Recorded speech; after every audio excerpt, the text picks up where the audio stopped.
Tumalu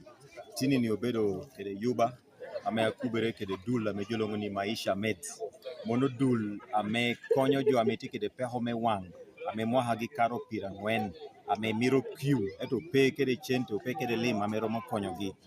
numo kiu don wano yubo medical camp e jo ame tikede kodi peho ni me wang tini ni ya Palabaruo Health Center adek neno wano obedo kede jo aromo 300 ame romo nuo kodi peho ni etu mira kob ni namba do hokaro 300 ushutunu 400 ame tikede kodi peho ni ame gindu shutini ni wano miyo gi kiu kitu ni neno unu ame mon konyo dong ni gindo ngichani kodi peki me wang ame gino tiegi ni kede kiu ni do konyo me correcting kodi peho ni mira kob dang ni otieke de kato kena monuo ni peki me wang gido hamito rifaro pero mutie hoko pere kan mir mogo wot na halira regional rifaro mogo wot na hadang Abo Health Center for ya yom ni obedo kede focal person ngata me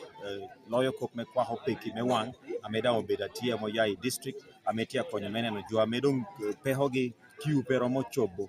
ngo kena mero matima ka mito yeno kene ka mito aya wando neno mo matima dong ya yom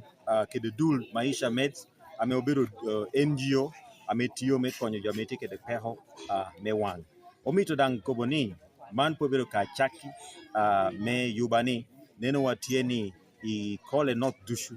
omito poko kiu aromo tutumia chel ibei kubere kede jowani me Maisha Meds dong mano bedo ka location number chel ya Leru omito dohi yubu location okene ya Bohe kede location okene yo kedo sub county meneno ni paseta dit mejo ameti kede kodi pehoni omonuo aride menuo ngokony ngeni polakare jobedo kede peho me wang ame miro kiu etu polakare chenne gino pegi ni kede pien kaine no kiu kadong welere dong titiri miri wili wel metutu me apira de etu tini ni kubere wani kede dul ni joni dong tia no kiu menono abon chulu chente moro